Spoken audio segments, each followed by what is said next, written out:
गुरुर्ब्रह्मा गुरुर्विष्णुः गुरुर्देवो महेश्वरः गुरुसाक्षात् परब्रह्म तस्मै श्री गुरवे नमः।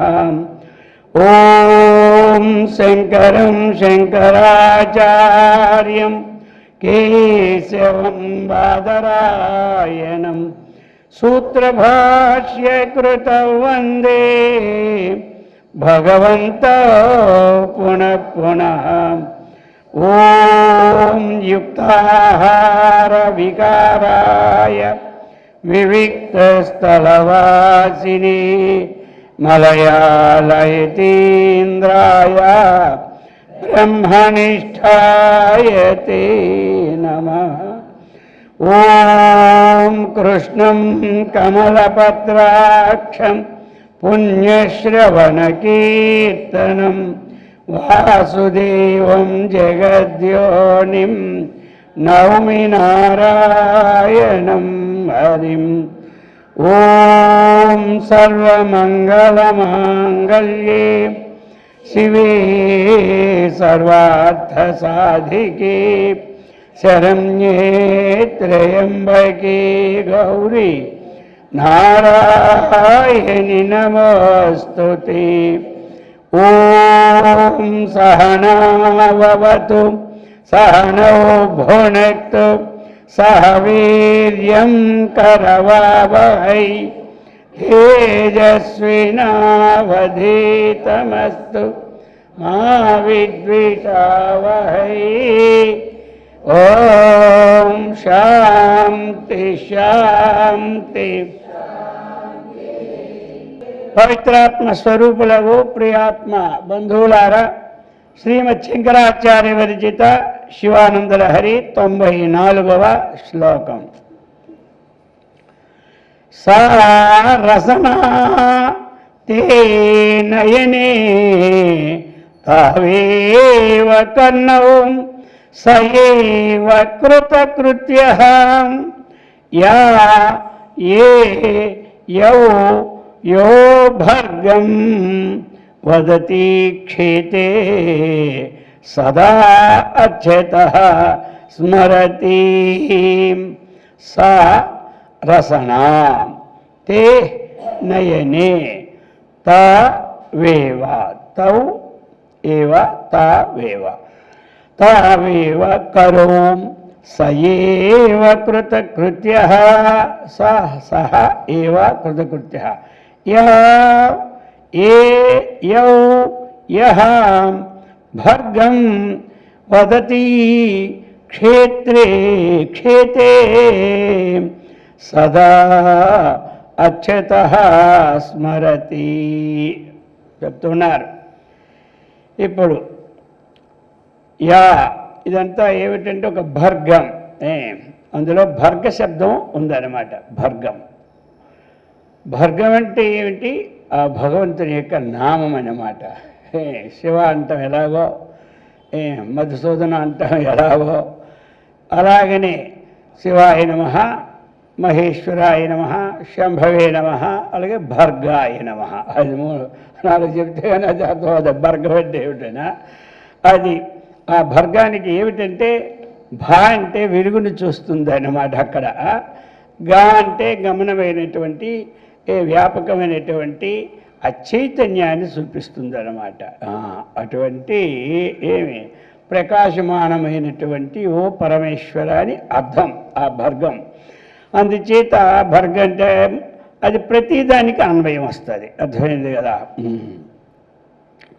యా ఇప్పుడు మొట్టమొదట నాలుకని తీసుకుంటూ ఉన్నారు. ఈ పైనుంచి కిందకి, కింద నుంచి పైకి ఇది అటు ఇటు తిరుగుతుండదు అనమాట ఈ శ్లోకం. జంప్ ఇటు అటు. అలాగనే యా అంటే ఏంటి, ఈ నాలుకైతే భర్గం. భర్గం అంటే ఏమిటి అనుకున్నావా? పరమశివుడు. అద్వితీయ భక్తిలో పరమశివుని అని వస్తుంది అనమాట. భర్గ అంటే భర్గుడు, భర్గం ఆ భర్గుని అంటే శివుని. అటువంటి శివుని బోధించు ఈ భర్గ శబ్దాన్ని ఏ నాలుకైతే యా నాలుక వదతి వదతి అది అనమాట. వదతి దీర్ఘంగా అక్కడ వదతి అంటే అది మళ్ళీ కలుస్తుంది పక్కనే, అర్థమైంది కదా పక్క శబ్దానికి.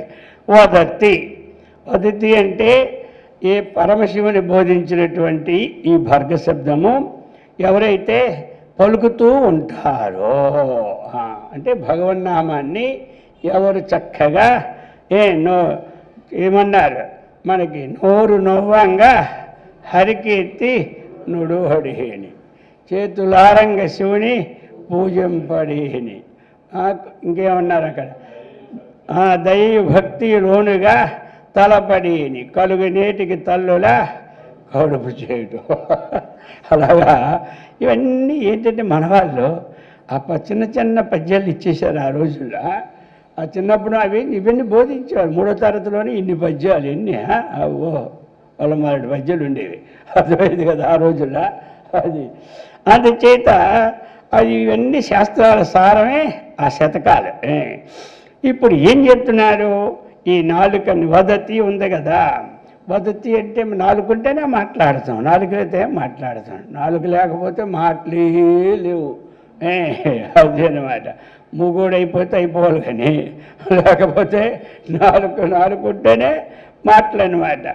ఆ యొక్క ఆగుని పెట్టి సప్తస్వరాలు ఎలాంటివో మన నోటికి నాలుక అలాంటిది అనమాట. అందుచేత యా వదతి ఏం వదతి, ఏ నాలుకైతే ఆ పరమశివుని బోధించినటువంటి ఈ భర్గ శబ్దాన్ని చక్కగా పలుకుతూ ఉండను, అదొకటి. రెండు ఇక తరువాత ఏ, ఇప్పుడు రెండవది ఏమిటి, ఏ ఈక్షే, ఈక్షతే అది అనమాట. ఏ ఈక్షే అని అర్థం అనమాట. ఈ క్షణం, ఏ క్షణం అంటే కన్నులు, అది. కాబట్టి ఆ కన్నులు అటువంటి ఏ ఈక్షే, ఏ కన్నులు భర్గం ఈక్షతే, ఏంటంటే ఏ పరమశివుణ్ణి అయితే చూస్తూ ఉంటాయో. కన్నులారా ఏం చేయాలి, మనము ఆ భగవంతుణ్ణి దర్శించుకుంటూ ఉంటుండాలి, అర్థమైందా. రోజు దర్శనానికి వెళ్ళాలంటే సమయం సరిపోతే వెంకటేశ్వర స్వామి దగ్గరికి రోజు వెళ్ళాలంటే వద్దా, ఒకరోజు వెళ్ళడానికి లైన్లు పడి సచ్చి అర్థమైందా.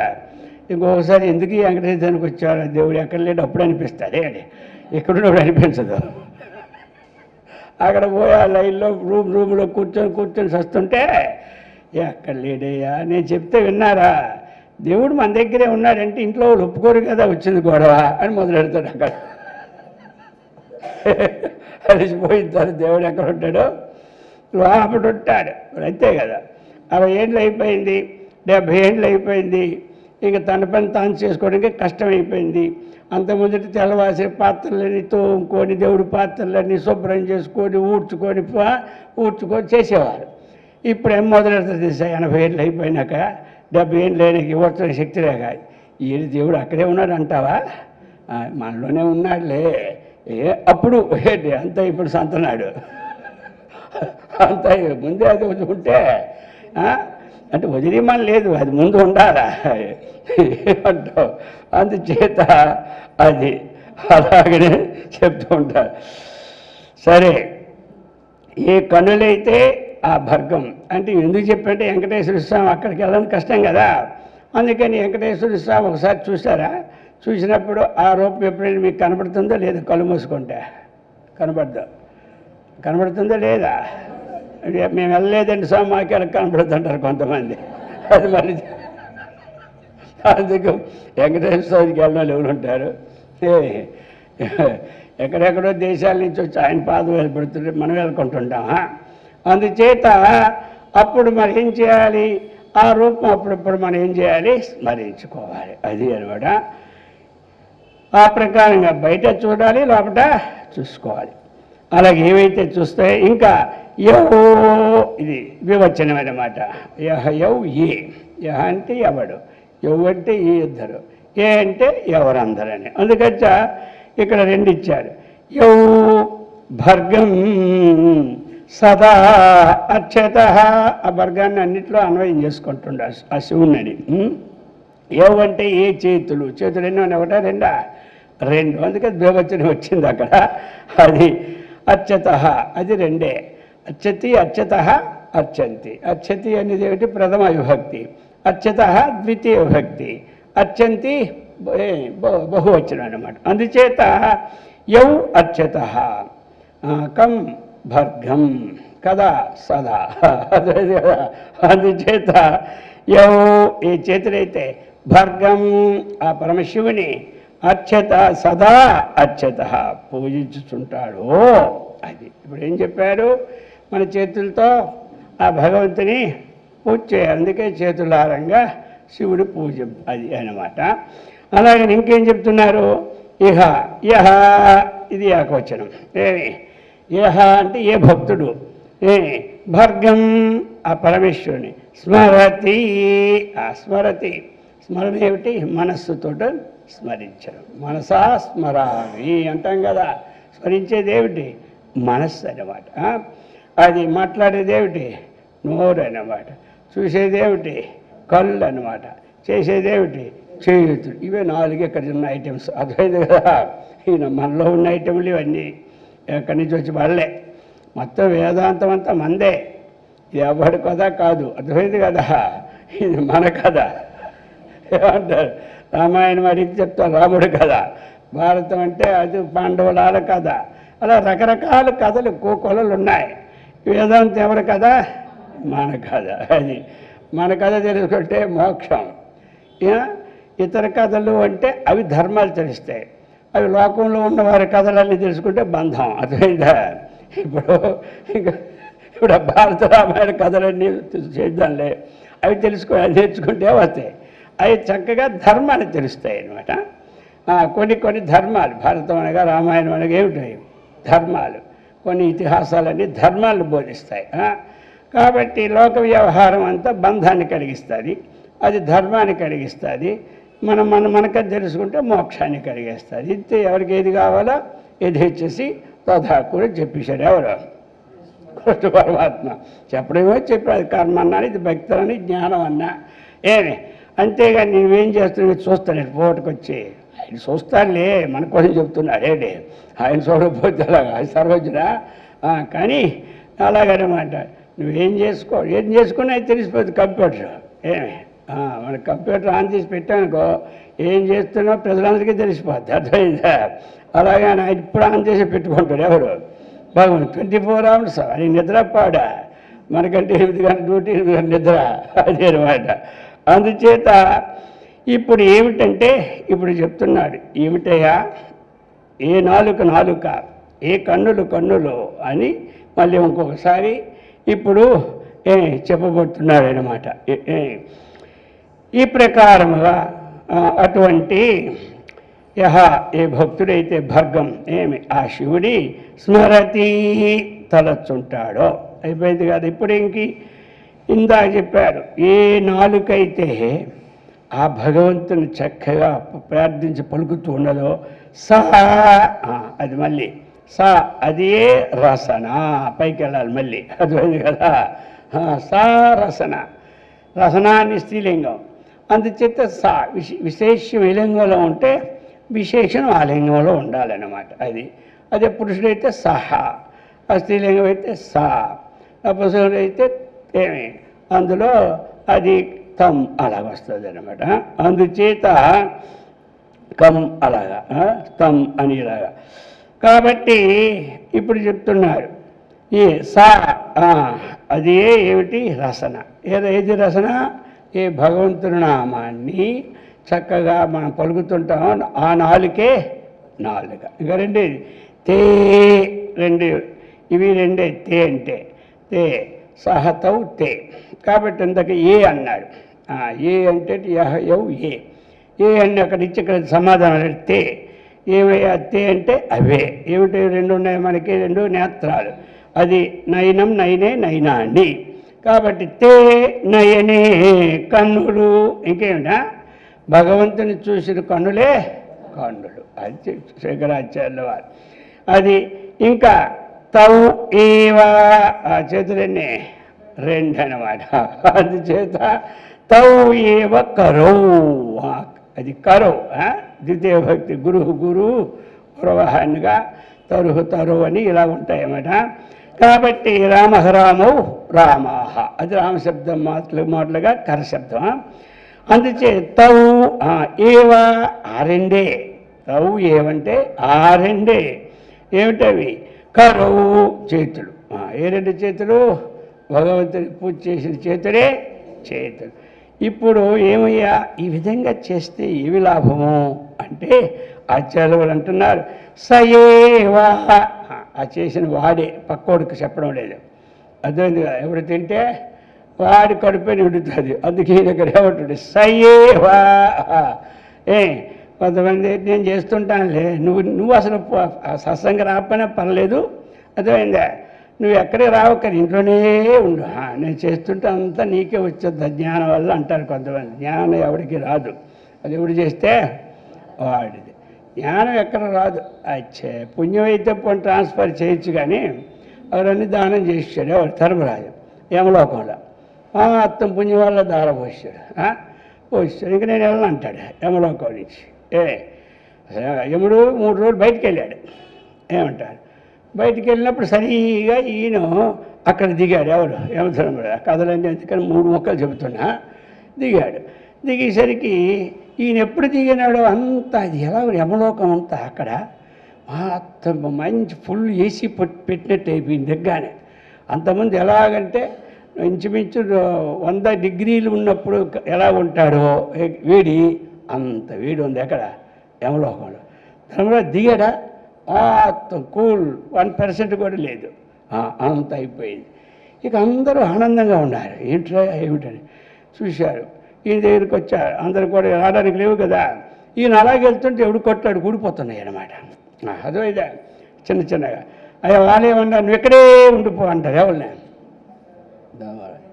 మమ్మల్ని తరింపు చేయమన్నారు. నేను తరింపు చేయాలంటే నా దగ్గర ఏముంది? ఇదిగో నా దగ్గర పుణ్యం ఉంది, ఎంతమంది సంపాదించింది ఇదిగో అని ఈ యమలోకంలో ఉన్న వాళ్ళందరూ కూడా స్వర్గలోకానికి పోవాలి కాక నా పుణ్యంతో అని సంకల్పం చెప్పి వదిలేసినాడు. ఎక్కడ? అక్కడ. ఈ వదిలేసరికి ఇక్కడ ఈయన ఎప్పుడు ఇంకో సంకల్పం చెప్తున్నాడో అక్కడ ద్వారం తలుపులన్నీ తెరుచుకున్నాయి అన్నమాట. ఎలాగైతే సినిమాలో వదిలిన తర్వాత మొత్తం పెద్ద తలుపులు తెస్తే బులోమని జనం వచ్చేస్తారో, ఇక వీళ్ళందరూ బలు మరి స్వర్గానికి పోతూనే ఉన్నారు. అర్థమైందా? సరే ఆ తర్వాత వచ్చాడు ఎవరు? ఏముడు.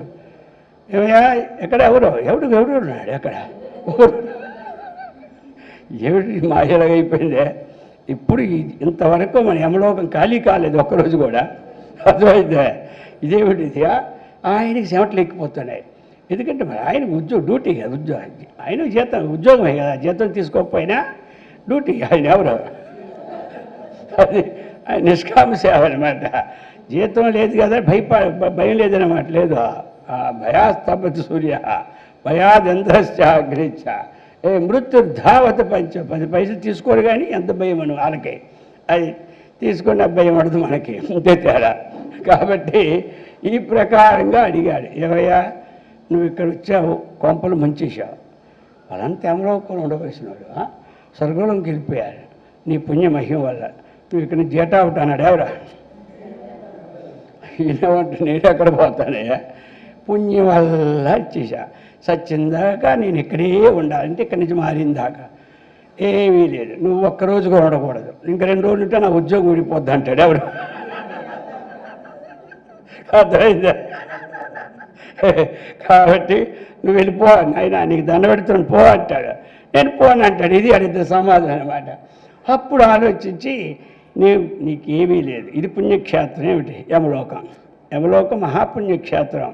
వైకుంఠం కన్నా పుణ్యక్షేత్రం ఏమిటంటే యమలోకం. కానీ ఆ పుణ్యక్షేత్రానికి వెళ్ళాలంటే మనకు భయం.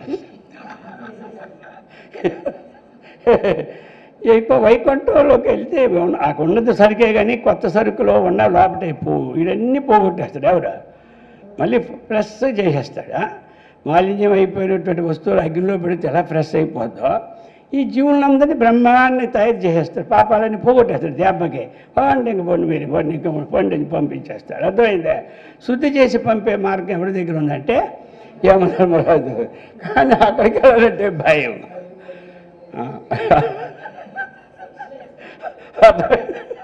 ఈ ప్రకారం చెప్పాడు. ఇది పుణ్యక్షేత్రం. ఈ పుణ్యక్షేత్రంలో అందులోకి చాతుర్మాస వ్రతం. ఇప్పుడు ఇందులో నువ్వు దానం చేసి ఎక్కడ యమలోకంలో అది అక్షయం ఫలం. అందుచేత నీకు ఇంతకుముందు 10,000 సంవత్సరాలు ఒక స్వర్గంలో ఉండవలసి ఉంది. ఇప్పుడు ద్విగుణీకృతం అయిపోయి 20 ఏళ్ళు స్వర్గంలో ఉండాలి. 1 మినిట్లో నీ ఫ్లైట్ వస్తుంది ఎక్కువ అన్నాడు. ఏమిట్రా నన్ను బలత్కారంగా ఎక్కించిస్తున్నాడు ఆయన ఏడుపు, మనం ఎప్పుడు వదులుతామో నేను ఏడుపు, ఇద్దరు ఏడుపులే. అప్పుడు పోయాడు. ఎందుకు చెప్పాడు? పుణ్యాన్ని దారిపోయొచ్చు కానీ జ్ఞానాన్ని దారిపోసేది లేదు. ఎక్కడి ఎవరి జ్ఞానం అలా జ్ఞానం దారిపోతే ఇంకేమిటి? ఇంట్లో ఒకటి MBBS చదువుకొని నీకు రేపటి నుంచి నా డాక్టర్ కోర్సుల్లో వచ్చుగా దారిపోసాడు దెబ్బకి పోవాలంతా. ఇంకా స్కూళ్ళు లేవు, పాడు లేవు, చదువు అక్కర్లేదు, చదువు అక్కర్లేదు. ఒక్క ఖర్చు పెట్టుకుని చదువుకుంటే వాడు ఎక్కడికి దానం చేస్తుంటే అక్కడ అందరూ డాక్టర్లు యాక్టర్లు అందరూ అది అలాగే ఏమవదు. అర్థమైంది కదా? అందుకని కాబట్టి సైవ వాడే కృతకృత్య. అది ఏమయ్యా అంటే అతడే కృతకృత్యుడు. అందుకనే ఈ శ్లోకాన్ని చూసి చాలా పెద్దవాళ్ళందరూ ఒక నిర్ణయం తీసుకున్నారు. దీన్ని అనుకరించినాడు ఎవడు? పోతనామాచ్యులు వారి ఈ శ్లోకాన్ని అని. ఎందుకంటే పోతనామాచ్యులు వారి తర్వాత కదా, అందుకు శంకరాచార్య ముందు కదా. దీన్ని అనుకరించే కమలాక్ష నర్చించు కరములు కరములు శ్రీనాథు వర్ణించు జిహ్వ జిహ్వ. అంతే కిందంత మామూలు కథ, మళ్ళీ చెప్పింది చెప్పుకోరా. అందుచేత ఆ ప్రకారముగా అది అన్నమాట. అది అందుచేత ఏమిటంటే ఈ 4 ఐటమ్స్ ఆ భగవంతుడి సన్నిధానానికి మనం అప్పచెప్తూ ఉంటుంటే ఆ 4 లేకపోతే ఏమిటి అది 4 కాదు, అదేదో కొయ్యి అనుకోవాలా. ఇలా ఒకటం అన్నీ అన్నమాట. అందుచేత ఈ ప్రకారంగా చెప్పి ఇప్పుడు 95లో చెప్తున్నారు. అతి మృదులౌ మమ చరణావతి కఠినౌ తే మనో భవానీషా ఇతి విచికిత్సాం సంత్యజ శివ కథామాసీద్గిరౌ తథా ప్రవేశః.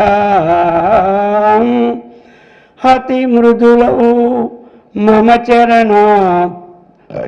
అతి మృదులౌ మమ చరణౌ అతి కఠినం తే మనో భవాని ఈశా. అది పదవిభావంలో. ఇది విచికిత్సాం సమ్యక్ త్యజ సంత్యజ శివ కథాం ఆసీత్ గిరో తథా ప్రవేశ. అది కాబట్టి హే శివ, ఏ భవానీశని 2 సంబోధనలు చేస్తున్నాడు ఇక్కడ. హే శివ, శివ కాబట్టి ఓ మంగళస్వరూపుడా, ఓ గో పార్వతీపతి అని 2 సంబోధనలు చేశారు. కాబట్టి హే శివ, హే భవానీశా. అయితే ఇక్కడ ఏమంటున్నా అంటే మమ నా యొక్క చరణా అంటే శివుడు ఇక్కడ ఈ విధంగా అనుకుంటావా ఏమి అని భావిస్తున్నాడు. ఎవరు? శంకరాచార్యులు. ఇప్పుడు మనం అనుకుంటాం కదా, మనం వెళ్తాము ఈ సమస్య, వాడు ఏమంటాడు, అప్పుడు మనం ఏమనాలా తెలియకపోతే అతను ఇంట్లో అడుగుతాం, వాడు ఇలాగంటే నేనేం చెప్పాలని. ఏదో అంతే కదా. ఒక పొన్నాడు ఒకడు అప్పుడు అక్కడికి వెళ్తాము, వాడు ఏదో అంటాడు, వాడి ఒకటంటే మనం ఏం చెప్పాలి, ఇంకోటంటే ఏం చెప్పాలి, ఇవన్నీ మొట్టమొదటి ప్రిపేర్ అవుతారు కొంతమంది. అర్థమైందా? ఆ విధంగా అంతే. కొన్ని దగ్గరలో ఒకతో చెప్పేశారు అనుకో, వస్తా ఉన్నది ఊడిపోద్దా. అందుకని కొన్ని అన్నీ ఎక్కడికక్కడే ప్రిపేర్ చేసి పంపుతూ ఉంటారు. ఇలాగే అనాలా, ఇంతకెక్కువ నువ్వు అనకూడదు అంటారు, అంటే వాడి కొంప మునిగిపోద్ది. ఇవన్నీ రియల్స్ అనమాట. ఏమంటారు? అలాగనే ఈ ప్రకారంగా ఇక్కడ అంటున్నారు. ఏమని? అయ్యా అని భావిస్తున్నారు ఎవరు? శంకరాచార్యుల వారు. ఈ విధంగా అయ్యా ఏమిటి అంటున్నారు? హే భవానీ ఈశ, భవానీశ, హే శివ అంటే మంగళస్వరూపు కూడా. మమ, మమ అంటే ఏమిటి? నా యొక్క శివుడు అనమాట. ఈ విధంగా అంటున్నట్టు ఏమే శివుడు శంకరాచార్యుల వారితో ఈ విధంగా అన్నట్టు మనోభావనతో చెప్తున్నారు. ఇప్పుడేంటి? మమ మమ చరణవు, నా యొక్క చరణాలు ఉన్నాయి కదా, పాదాలు, అవి అతి మృదులో. అతి మృదులో అంటే ఏంటి? చాలా మృదువైనటువంటివి. మృదు అంటే కోమలం. కోమలం అంటే లాగా అప్పుడప్పుడే చిగుళ్ళు వస్తాయి చూసారా? ఆ చిగుళ్ళు ఎలా ఉంటాయంటే మెత్తగా ఉంటాయన్నమాట. ఇలా నలిపితే రసం కారిపోయినట్టు ఉంటుందా. కాబట్టి అలా మెత్తగా మృదువుగా కోమలుగా ఉంటాయి. అది అంటున్నా పరమేశ్వరుడు. నావేమో ఏమి చరణాలు అతి మృదువైనవి. ఇక మమ చరణవు, నా చరణాలు ఎలాంటివి? చాలా మృదువి. తే మనః, నీ మనస్సు ఎలాంటిది తెలుసా? అతి కఠినం. నీ మనస్సు చాలా కఠినమైనది. ఇది అని విచికిత్సాం, సంశయం పొందుతున్నావా పరమశివ ఏమి అని శంకరుడు అంటున్నాడు. ఈ ప్రకారంగా నీ పాదాలు కోమలమైనవి, ఏమి నా హృదయం ఎలాంటిది? కఠినమైనది. ఈ కోమలమైనటువంటి పాదాలు ఈ కఠినమైన హృదయంలో ఎలా పెడతాననే నీకు సందేహం అని అడుగుతున్నాడు.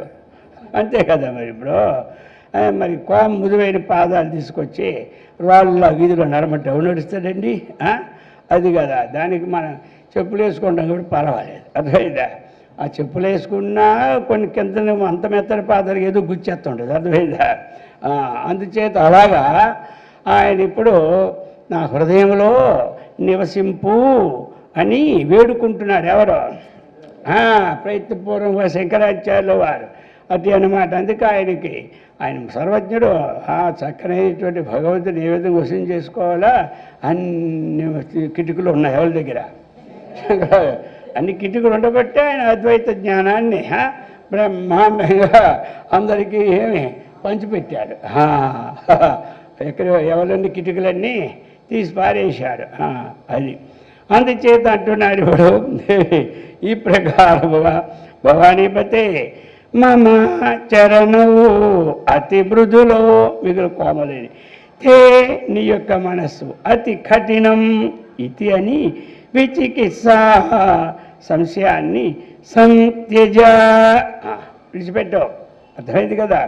ఏమిటంటే నీ మనస్సు చాలా కఠినమైందయ్యా, నీ హృదయం నేను ఉండలేనయ్యా అంటావేమో, అది విడిచిపెట్టు. అలాగంటే అంత బాగుండదు. అర్థమైంది కదా? ఎందుకు బాగుండదు అంటావా? నువ్వేంటంటే ఏదో వంక చెప్పి నా దగ్గర ఉండకుండా ఎక్కడికి పోవాలనుకుంటున్నా, నీకు తిరిగి అలవాటు అయిపోయింది. అర్థమైంది కదా? కాబట్టి నువ్వు ఎక్కడ తిరక్కో, నా దగ్గర ఉండని నేర్చుకో అంటున్నాడు. నాకు మరి ఏదో వంక ఉండాలి కదా, నీ దగ్గర ఉండాలి. నాకేమో నువ్వు అంత కఠినమైన ఉదయం పెట్టుకుంటే నీ దగ్గర ఎలా ఉండగల? నేను నా పాదాలు మెత్తవి, నువ్వు అక్కడ పెట్టమంటావు రాళ్ళలాగా నీ కఠిన ఉదయం మీద మనసులో అంటే విను. అలాగంటావా? మరి అయితే నువ్వేం చేసావు ఇంతకుముందు? చేయలేదా? అడుగుతున్నాడు ఇప్పుడు. ఆయన దండిస్తున్నాడు. ఏమి మరి అక్కడ తిరిగి వచ్చినావు? ఏమి అక్కడల్లా తిరిగి వచ్చి ఇంటికి వచ్చే ఎందుకు ఈ వేషాలు అంటాం కదా మనం. కుర్రోళ్ళు ఎక్కడో పోతారు, అక్కడక్కడే తిరిగి వస్తాడు. ఎక్కడికి ఏం చేస్తాడో తెలియదు. ఇంటికి వస్తే అన్నీ మళ్ళీ రాజరాంచినాడే. అక్కడ ఏ మంగళ పని చేసినా పర్లేదు కానీ ఆ ప్రకారంగా అందుకని ఇక్కడ చెప్తున్నాడు. అయ్య అంటున్నాడు, ఏంటి ఆ సంశయం నీకు తీర్చేస్తున్నావు అంటాడు ఎవరు? శంకరాజు. తథా ఆ ప్రకారంగా అయితే నువ్వేం చేశావు? గిరో ప్రవేశ కథం ఆసీత్. కొండలల్లా తిరిగావా? నువ్వు ఒకటి తిరిగావా? ఆ పార్వతిని ఎంట పెట్టుకుని తిరిగినావు. అర్థమైంది కదా? మొత్తం కొండలు గొట్టలు అన్నీ అవి కొండల కన్నా ఆ బండ కన్నా నాది కఠినం ఉందంటావా? అందుకని ఇప్పుడు ఏమిటి, ఆయన దాని నుంచి కూర్చోమంటున్నాడు. చెప్పు, నువ్వు అది కాదంటే మాని, అవునంటే వచ్చి కూర్చో.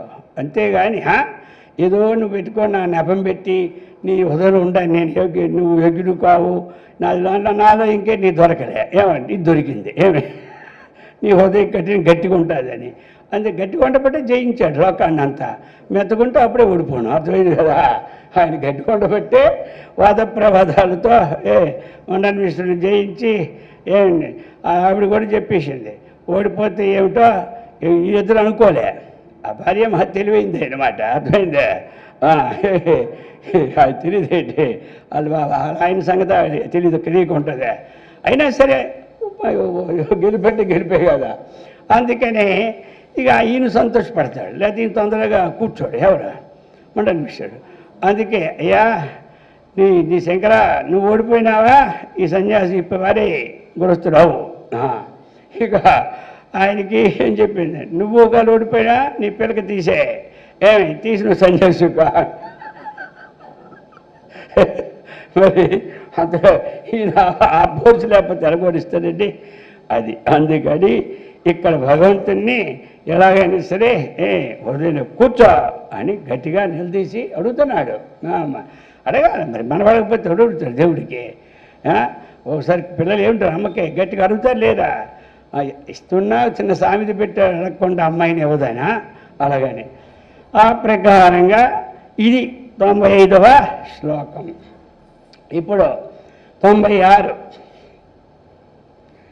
ధైర్యాంకుశేన నిభృతం రభసాదాకృష్య భక్తి శృంఖలయా పురహరా చరణాలానే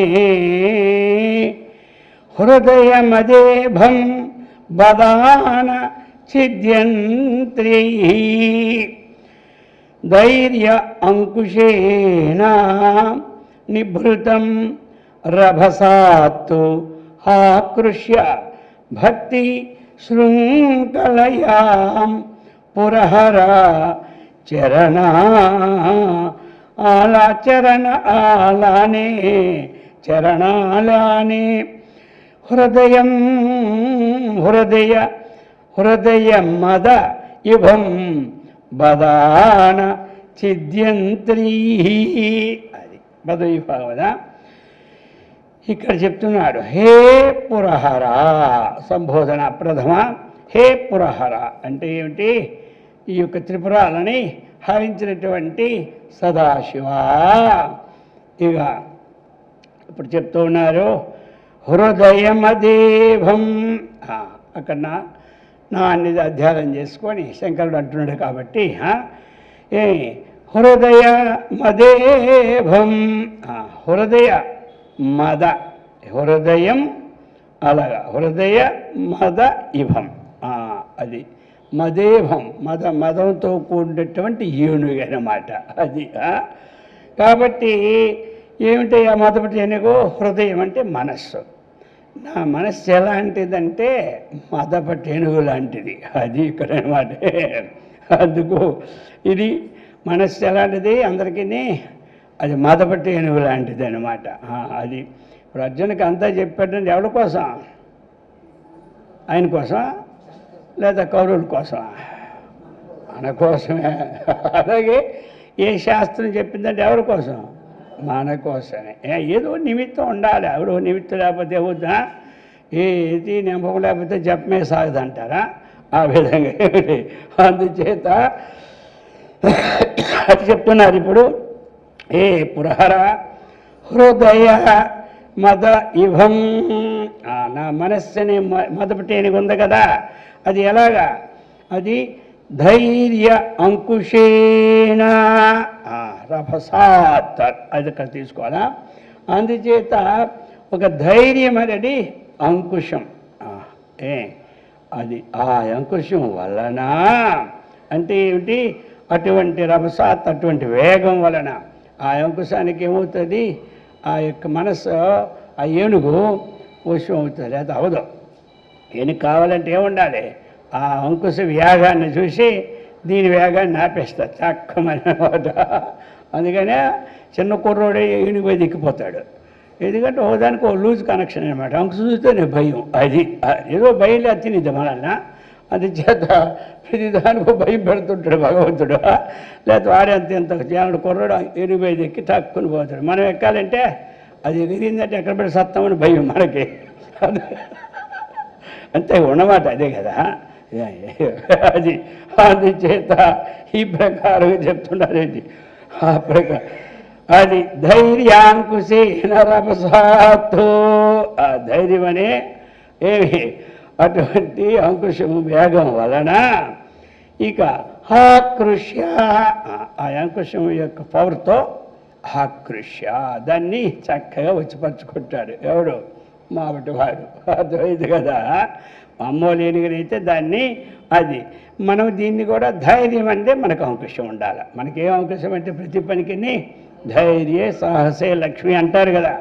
ఆ ప్రకారముగా అటువంటి ఇంకా ఎలాగా భక్తి శృంఖలయా వచ్చిపరుచుకున్నాం మనం. వచ్చిపరుచుకుంటే మామూలుగా ఏమి ఇదేమో దీనికి గట్టిగా ఉండాలి తాళ్ళు. మనలో ఏనుగు అయితే గట్టిగా ఉండాలి. మరి ఆ ఏనుగు నువ్వు మాత్రం ఏం చేస్తాడు దాన్ని పట్టుకోవాలంటే అది పట్టుకోవాలంటే మాబటివాడు ఓ పెద్ద గత్తం తవ్వేస్తాడు. ఇక్కడి నుంచి మొత్తం ఆ ఇల్లు నుంచి ఇదంతా తవ్వేస్తాడు. తవ్వేసి పైన మంచి పల్చడి చెక్కలు వేసేస్తాడు. ఆ పైన మంచి గడ్డి రకం ఎరుగులు తిని ఆకులు గీకులు ఎవరికి ఏది ఇష్టమో తెలుస్తుంది కదా. అలాంటివి ఉంటే అది ఎక్కడ కింద మీద చూడకుండా తినేస్తాడు తొందరగా. అలాంటివన్నీ వేసేస్తాడు. ఇక వేసేసి ఇంకొకటి కొంతమంది అయితే ఏం చేస్తారంటే ఆ పక్క ఏనుగులు పెడతారు తిని ఇల్లు తోగడ ఇది దాటి వెళ్ళాలన్నమాట. అలా కొన్ని అనమాట.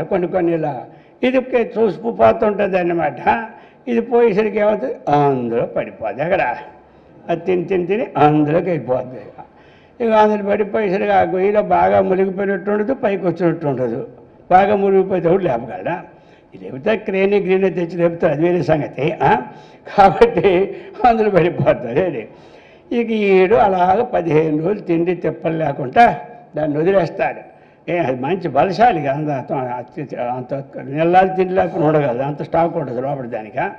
అది అప్పుడు దానికి ఏం చేస్తాడు, మంచి గులుసులు చేస్తాడు వాడు. గులుసులు తీసుకొచ్చి దాన్ని బిగిస్తాడనమాట. మళ్ళీ పోకుండా అది చెప్తున్నాడు ఆ ఏనుక్కి. ఈ ఏనుక్కి ఏమిటి మనకి భక్తి శృంఖలయ. ఇది మళ్ళీ కదలకుండా ఉండాలంటే ధైర్యమైన అంకుశం ఉండాలి, భక్తి అనే గొలుసులు తాడు ఉండాలి దీనికి. అది చెప్తున్నాడు. భక్తి శృంఖలయ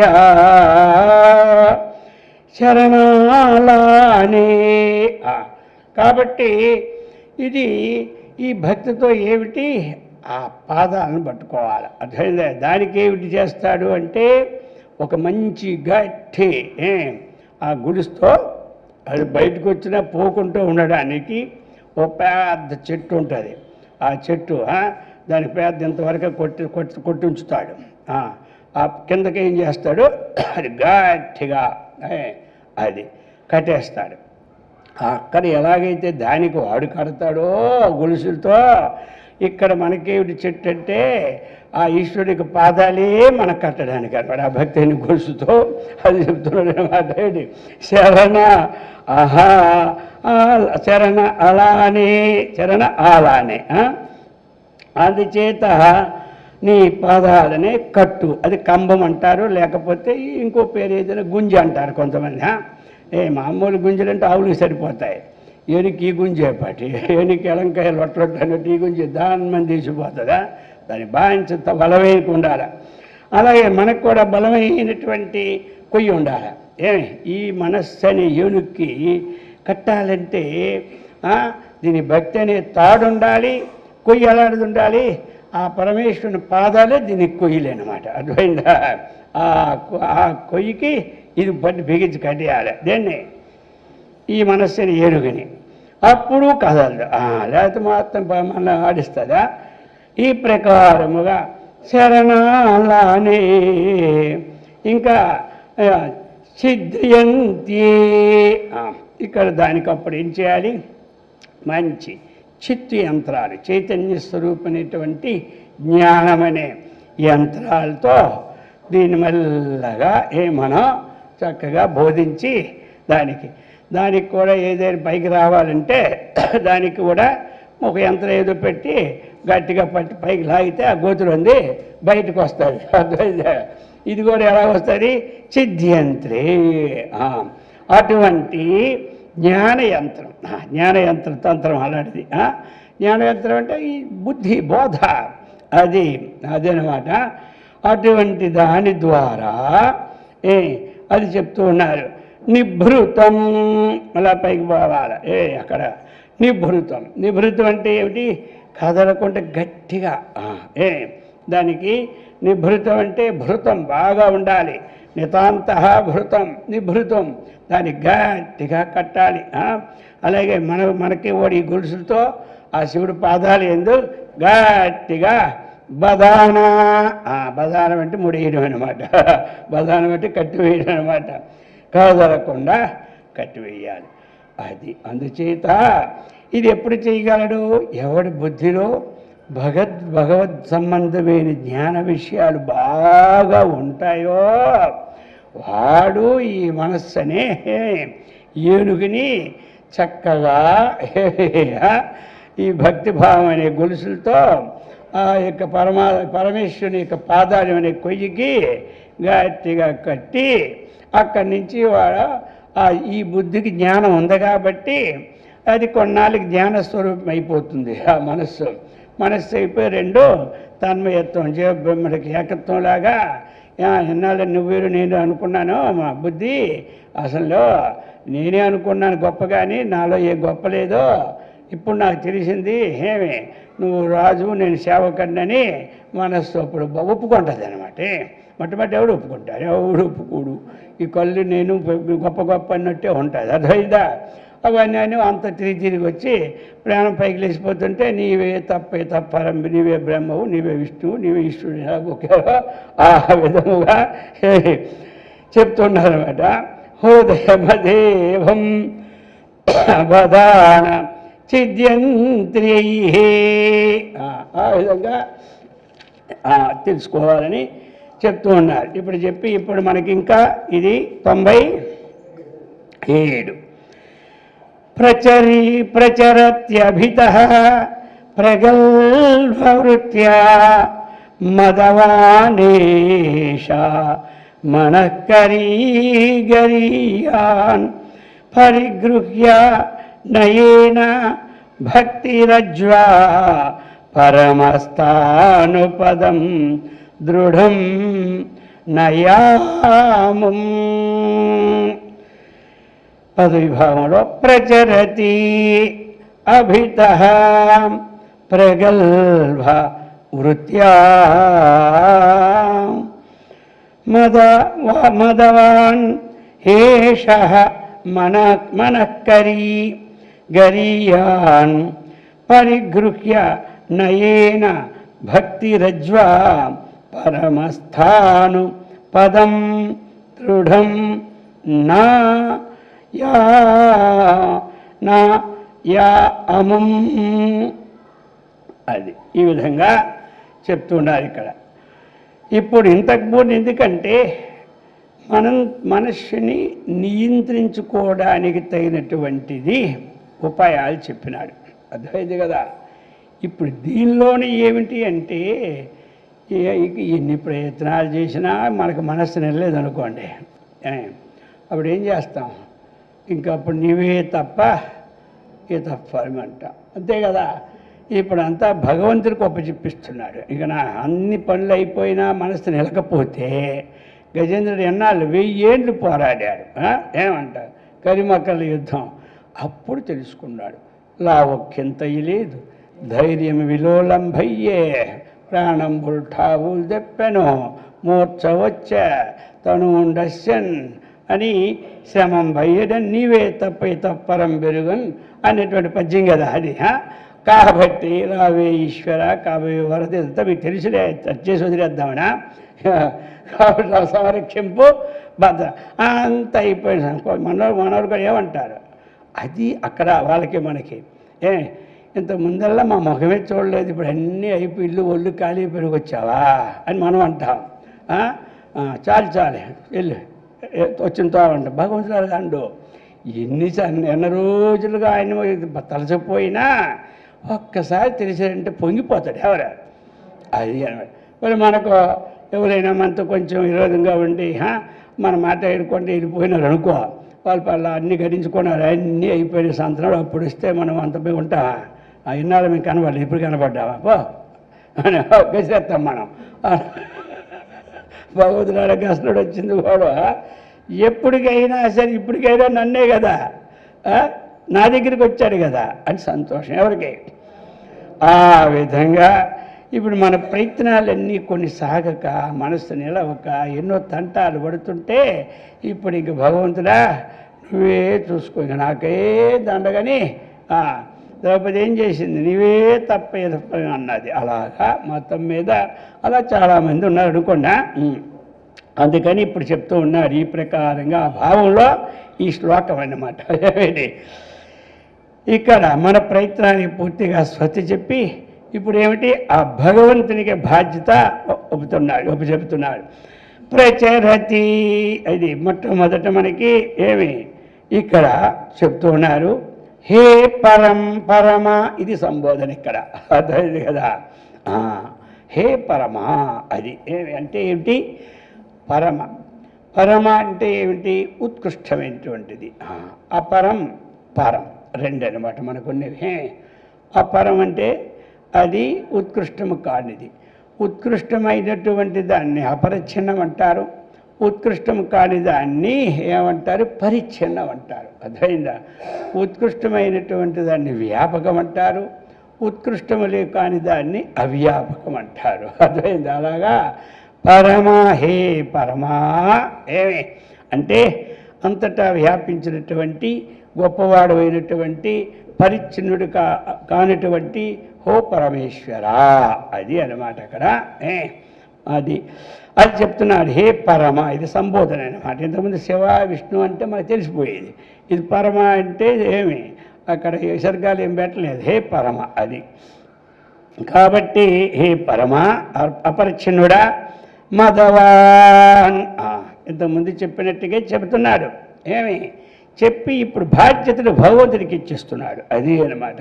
అంతే, ఇచ్చేస్తే బాధ్యతలు వాడికి ఇచ్చేసామనుకోండి హాయిగా ఉంటుందా అది.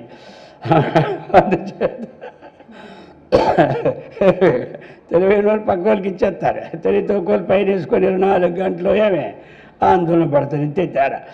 కాబట్టి మదవాన్ అని చెప్తుంది. అటువంటి మదవాన్ మదము కలిగినటువంటి గరియాన్ గొప్పదైనటువంటి ఏష ఈ మన కరీ అర్థమైంది. ఈ మనస్సు అని ఏనుగు ఉంది కదా, అయ్యో ఇది చాలా అర్జునుడు కూడా అనిచాడు కదా, ఆయన ఏదో నువ్వు హాయిగా కూర్చొని కబుర్లు చెబుతున్నావు, నేనేమో కూర్చొని ఒక అర్ధగంట కూర్చొని ఎక్కడ ఎలాగలాగినా మనసు బయటకు పోతూనే ఉంది. నా మనసు బయటకు పోతుంది, ఎంత బయట ఎలా పోతుందంటే దీన్ని పట్టుకోవడం ఎంత కష్టం అంటే వాయోరివ సుదుష్కరం అది. అక్కడ వసుదుష్కరం కాదు, వాయోరివ సుదుష్కరం, వాయో ఇవ సుదుష్కరం. దుష్కరంలో కూడా చాలా కష్టమైంది అనమాట చూపెడితే అక్కడ, అది అసలే దుష్కరం, అందులో సుదుష్కరం ఇక కష్టమైందని చెప్పాడు. ఇక నా వల్ల కాదనే చెప్పేశాడు, వచ్చింది గొడవ. నీ వల్ల కాదు ఎందుకంటావయ్యా, నువ్వు చెప్పింది కరెక్టే అంటాడు. మళ్ళీ వల్ల కాదంటే ఆయన పాలసన అయిపోతే నేను పాలసన అయిపోతాడు. నువ్వు చెప్పింది కరెక్టే కానీ కొంచెం ఓపిక పట్టని మళ్ళీ అభ్యాసం అయినాయని చెప్పినాడు. అర్థమైందా. సరే, ఇక్కడ మనం చెప్తూ ఉన్నారు ఇప్పుడు, అయ్యా ఈ మదవాన్ మదం మాయించి పొట్టే మళ్ళీ ఏంటి గరియాన్ గొప్పది, ఇది సామాన్యం కాదు. అన్నిట్లో నేను గొప్ప ఎలాగంటో ఈ మనసు కూడా గొప్పది అనమాట, చాలా గొప్పది. హేష మనకరి, హేష మనకరి అంటే మన ఏవ కరి మనకరి అంటే ఇక్కడ మనస్సు వేరు కరి వేరు కాదు, ఈ మనస్సు అనే ఏనుగు అనమాట. కరి అంటే ఏనుగు కదా, మనకరి అంటే మనస్సు అనే ఏనుగు. ఏనుగే మనస్సు, మనస్సే ఏనుగు. అది చేత ఈ ఏష మనకరి, ఈ మనస్సు అనే ఏనుగు ఎలాగా ప్రగల్భ్య వృత్యా, ప్రగల్భ వృత్యా అదేంటంటే బాగా వేగంగా పోతుంది, అది ఆపడానికే కుదరడం లేదు. ఏ ట్రైన్ అయినా గవర్నమెంట్ వేసిన గంటకు 500 కిలోమీటర్లైనా పోతుంది, కానీ ఇదేమో గంటకు 1000 కిలోమీటర్లు పోతుంది. ఏమిటి ఆ 1000 లక్షే. ఎక్కడెప్పుడో చూసిన అమెరికాలో ఇప్పుడే కనపడుతుంటుంది, ఇలా ఆ ఇంటికి వెళ్ళినట్టు, ఆ పూజ చేసినట్టు, లేకపోతే అక్కడ చదివినట్టు అప్పుడు నేను చూసి అంతేదో అంతే కదా. ఇప్పుడు ఒకసారి తలుచుకున్న టికెట్ లేకుండా వెంకటేశ్వర స్వామి కనబడుతూనే ఉన్నాడు. వెళ్ళాలంటే వాళ్ళు డబ్బు, ఈ టైము అక్కడ పడి చావాలి, ఎక్కడ పడి చావాలా. అందుకని శంఖసారి తిరిగి వచ్చారు. ఎంతకని తిరుగుతావు? తిరుగు, కానీ తిరగాలని అపేక్షకి లేకుండా నీకు పూర్వజన్మ కర్మాసి తిరగవలసి టైం వచ్చినప్పుడు తిరుగుగా, అందాక మానస పూజ చేసుకో అని చెప్పాడు. తెల్లారేమిటి ఇప్పుడు నువ్వు మనసు పూజ చక్కగా చేసుకో, ఫలితమా నీకు 10 రెట్లు ఎక్కువ. సరే ఎప్పుడో ఒకసారి పో, నీ వద్దాను లేదా, అది ఎన్ని చేసినా అక్కడికి వెళ్తే కానీ చెప్తుండదు కదా మనక, వెళ్ళాలా. అందుచేత ఇప్పుడు చెప్తున్నాడు ఈ ప్రకారముగా ప్రగల్భ్య వృత్యా, ఈ ఆపరా అన్నటువంటి గమనంతో అభిత ప్రచరతి. పోను ఒక దగ్గరికి వెళ్తుంది అని మాటలే, ఎక్కడికి ఇది కుక్క సంతకి వెళ్తే ఎక్కడికి వెళ్తుంది, మా అత్తమాడ సంతలో తిరిగి వచ్చేస్తుంది. అంతే, ఏం తెచ్చిందంటే వంకాయ భయమీ లేదు, అంతే. ఇది కూడా అంతే, ఈ మనస్సు కూడా అభిత ప్రచరతి, మొత్తం తిరుగుతూనే ఉంటుంటాయి. ఏం తెచ్చి కుక్క సంతకెళ్ళి ఏం చేస్తాం, మనం సంతకెళ్తే ఏమేం చేస్తాం కదా. అందుకే పూర్వం వినేవారు, కుక్క సంతకెళ్ళినట్టు ఉందిరా నీ బతుకని. అది ఏమీ తేలే, నీకేం దొరకలేదని అడగడానికి ఇదనమాట. ఇది అందుచేత ఆ ప్రకారముగా ఇది మనస్సు ప్రగల్భ్యావృత్య అభిత ప్రచరతి, అంతటా సరిస్తుంది. కాబట్టి అముం, దీనిని అముం అంటే దీనిని భక్తిరజ్వ, ఇక్కడ తాడేమిటి భక్తి ఏవ రజ్జు, భక్తి రజ్జు. అదే అంటే భక్తియే రజ్జు, త్రాడే భక్తి, భక్తి త్రాడు.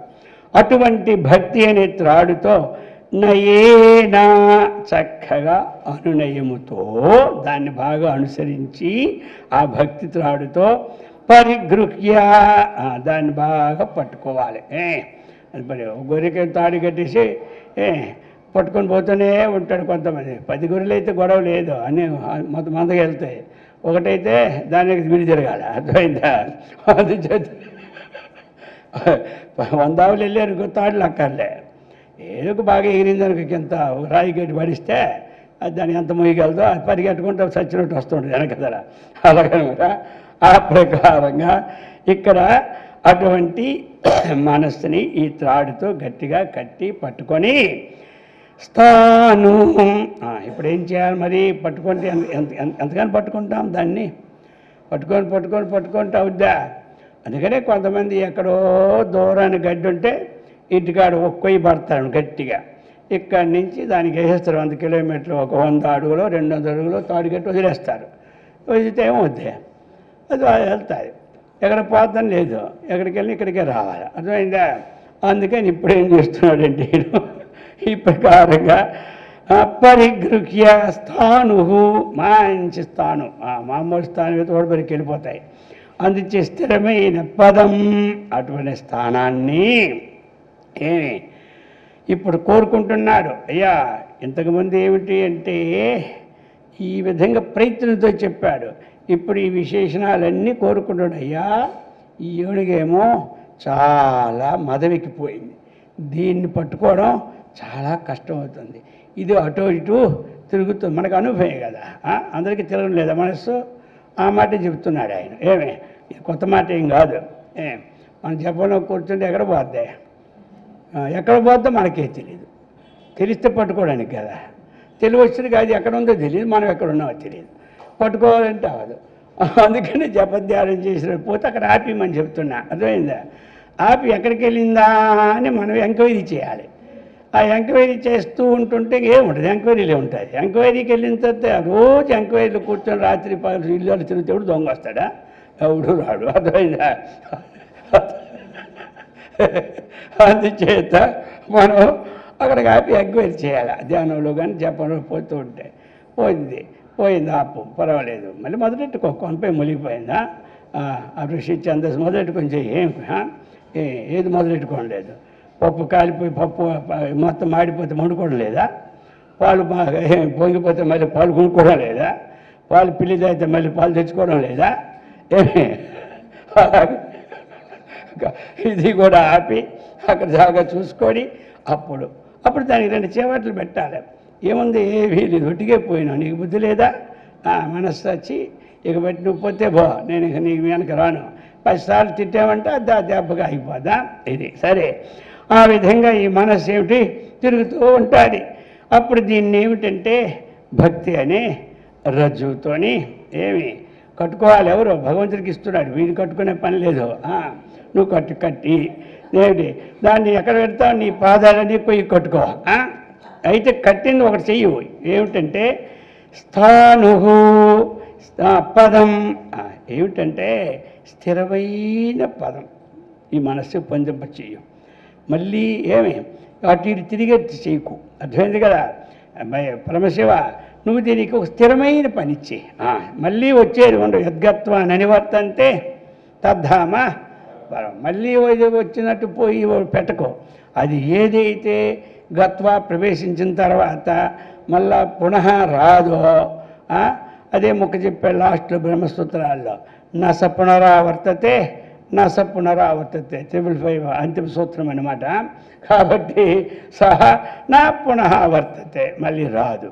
అలాగా దృఢం అంటే మళ్ళీ తిరిగి రాకుండా అటువంటి స్థానాన్ని దీన్ని పొందింపచెయ్యు. ఇక నీకు వదిలేశాను బాధ్యత, నా పని అయిపోయింది, ఇక నేను హాయిగా ఉంటాను. దాన్ని తీసుకెళ్ళి ఎక్కడ పెడతావంటే మళ్ళీ ఈ లోకానికి ఏ స్థానం గొప్పదో ఆ స్థానంకి వెళ్ళిన తర్వాత మళ్ళీ ఇంకొక స్థానం దానికంటే గొప్ప స్థానం లేదని ఉండాలి. అంతేగాని నువ్వు ఎక్కడో ఇస్తీవని నాకు తెలుసు. ఈ స్థానాలన్నీ తిరిగి సత్యం ఎంతవరకు. అందుచేత నాకు స్వర్గలోక సంగతి తెలుసు, కైలాస సంగతి తెలుసు, అర్థమైంది కదా? వైకుంఠం ఎన్నిసార్లు వెళ్ళి వచ్చాను, అది నాకు నేను రోజు పోయి వస్తాను, నాకు పర్వాలేదు. వైకుంఠానికి స్వర్గలోకాల.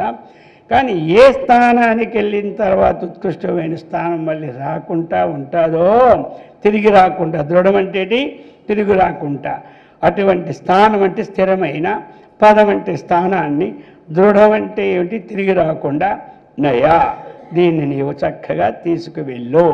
లేదా నయ ప్రాపణ ధాతువు కాబట్టి అటువంటి స్థానాన్ని నువ్వు పొందింపచేయు. దేన్ని? మనస్సుని. అది అన్నమాట. ఇది ఆయనకు బాధ్యత ఇచ్చేశాడు. అది అయిపోయింది కదా. ఇంక అన్నీ అయిపోయినాయి, మనం ఏం చేస్తాం? అదే బాధ్యత ఇస్తాం. ఇక ఏదో నా ప్రయత్నాలు అయిపోయినాయి, నన్ను నీటిలో ముంచుతావో నీవే స్వామిని అప్పుడు అంటాం అనమాట. అని ఆ మొక్క ఆ విధంగా ఒక భగవంతుడికి ఈ ప్రకారంగా అయినా ప్రార్థించుకుంటే ఆయన మనకు చక్కగా అటువంటి స్థానాన్ని ఇస్తాడు. అటువంటి తన స్వరూపాన్ని చక్కగా ఆనందించినటువంటి స్వస్వరూప స్థితిని, ఆ బ్రహ్మజ్ఞానాన్ని పొందింపడమే తిరిగి రాకుండా ఉండడం. అటువంటి స్థానాన్ని, సత్కర్మనిష్టను, భగవద్భక్తిని, ఆత్మవిజ్ఞాన సంపత్తిని, ఆయురారోగ్య ఐశ్వర్యాన్ని కూడా ఆ యొక్క శంకర స్వరూపులైన ఆచార్యుల వారు అలాగే అమ్మవారు ఇచ్చి సదా రక్షించుగాక. ఓం సహనా భవతు.